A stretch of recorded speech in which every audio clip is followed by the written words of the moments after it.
In 2010, we began the tale of the long-awaited Starcraft 2, and with the last piece of the story finally released, we're all asking ourselves one question: was it truly worth the wait? Hey guys, Drak here, and I plan to answer just that as I review the latest and final installment in the Starcraft 2 trilogy, The Legacy of the Void. But not only that, I'm also going to take on the most recent question of whether or not it was worth separating this game from the other two, and whether or not a new fan could grasp everything going on in this game. Now without further ado, let's get into the review.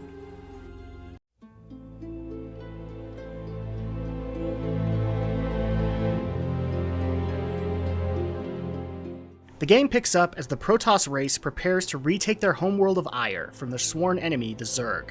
The player sees through the eyes of Artanis, the hierarch of the Protoss and leader of this campaign, to retake their homeland. But tragedy strikes soon after as their power source, the sacred Khala, becomes corrupted, and in order to survive, they must separate themselves from that which has kept them whole and sustained them these many centuries. Now Artanis faces a new threat, as he must unite the various Protoss factions under a new banner, the Dalam, and take the fight to the source of the corruption, the dark god Amon. Thankfully, Artanis isn't alone, and immediately escapes Ire on the Spear of Adun, a long-forgotten Ark ship capable of housing the survivors of the corrupted Khala. He is also joined by Karax, a phase smith that is capable of piloting and upgrading the ship as you journey forth to gather new allies and resources. Throughout the game, you will encounter old friends like the Terran Jim Raynor and the Queen of Blades, Kerrigan, but also come across new allies as we meet and befriend the various other factions of the Protoss race. These range from the shadowy Nerazim led by the Dark Templar, to the cybernetic armies of the Purifiers, to even befriending the Tal'Darim, who formerly served Amon in his conquest of the universe. But despite all their differences, Artanis must unite them in order to take down Amon and reclaim his home and freedom for his people.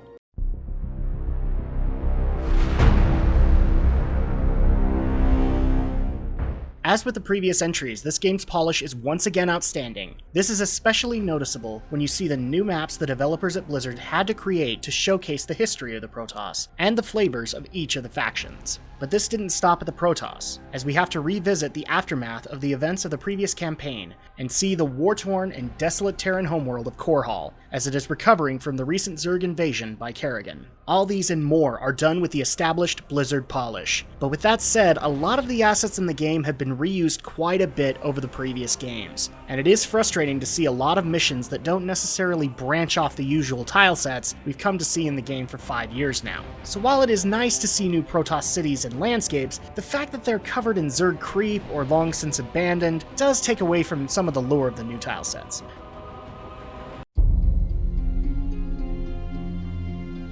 Like the previous iterations, this plays like a good RTS, or real-time strategy game. For those new to the genre, the basics of the gameplay are to gather resources and build a base, establish defenses and an army, and then either take out the enemy base or achieve the main objective of the mission. While this doesn't sound like praise, this is where the game shines, as Blizzard has gone the extra mile to make the experience look and feel Protoss. Much like the previous games, Legacy of the Void allows you to feel the intricacies of this race, and why each of their units is an epic army of one if utilized properly. Also, occasionally, you will be placed into more hero-based missions that will involve the more plot-crucial characters such as Artanis or Kerrigan, and much like Blizzard's Warcraft franchise, guide them through a dungeon map to obtain their goal. These missions are especially fun in Legacy, and almost makes you wish there were more of them, such as teaming up all the faction leaders and having an epic war mission as they tear through thousands of void abominations. Another perk is the point-and-click adventure-style moments to help flesh out the story in between missions, as you can speak with characters like Karax and understand their struggles as this conflict continues. These help the player to empathize with the characters and let them befriend and even despise them as they make their choices in the game. Another great gameplay element is the Spear of Adun itself. Much like the Diablo or Warcraft franchises, the ship acts as a sort of talent system, allowing for various tools and weapons to be utilized by the ship during your missions. For example, you can either use the ship to strike from orbit and clear the opposition at a certain point on the map, or use speed boosts on your base to help get units onto the battlefield faster. You can later on even gain shields for your entire army and base, or a mass recall to get your army back to base for repairs. All these elements come together fluidly to enhance the experience, and make you feel like you're just as essential as the characters are to achieving their goal.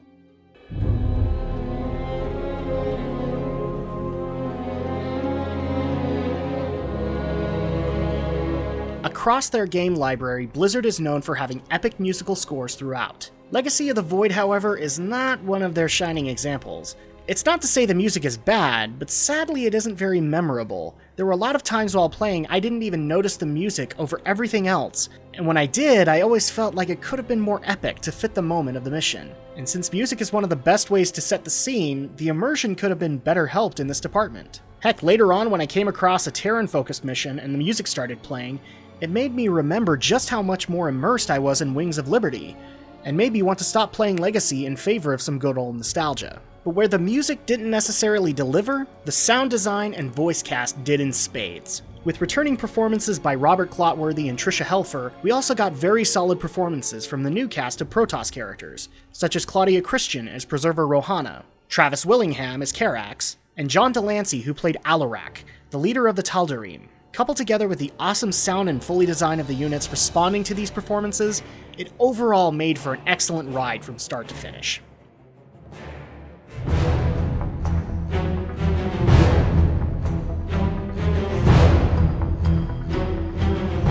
Legacy of the Void is a fun game, but along the way you will hit some roadblocks. Some of the missions you encounter may try your patience and even take multiple tries just to complete them. This becomes especially true when you enter the Epilogue campaign, which has you playing 3 missions with each putting you in the pilot seat of each faction again, kind of as a test to make sure you still know how to use them.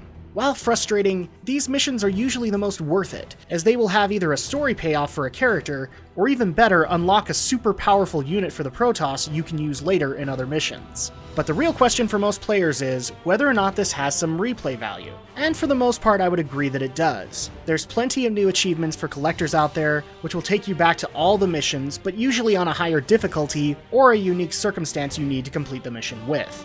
As for me, this story just makes me want to replay the whole epic of Starcraft over, just to see if there was any story details I missed before the upcoming mission packs release next year. Maybe for the channel? Who knows?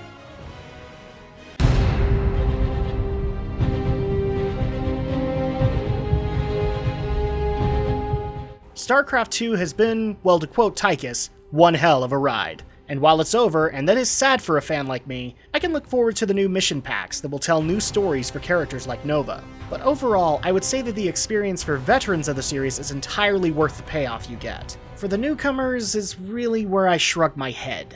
While Blizzard's ploy to release Legacy of the Void as a standalone product worked from a marketing perspective, I can't help but wonder if there's a few of those new people that didn't understand who characters like Kerrigan were, and probably didn't care and just wanted to get back to the Protoss. For those people, I would wholly recommend you start from the beginning, as there is enough great story and missions that you won't regret the purchase. With all this said, StarCraft 2 Legacy of the Void wholly earns a solid 8.5 out of 10 from me, and that's going to do it for my review. If you like what I said, please toss me a like and leave a comment below. You can even subscribe and get notified the second my next review goes up, or even check out my other content on the channel, such as what I thought about the announcements at this year's BlizzCon. Until then, I'm Drak, and I'll see you next time.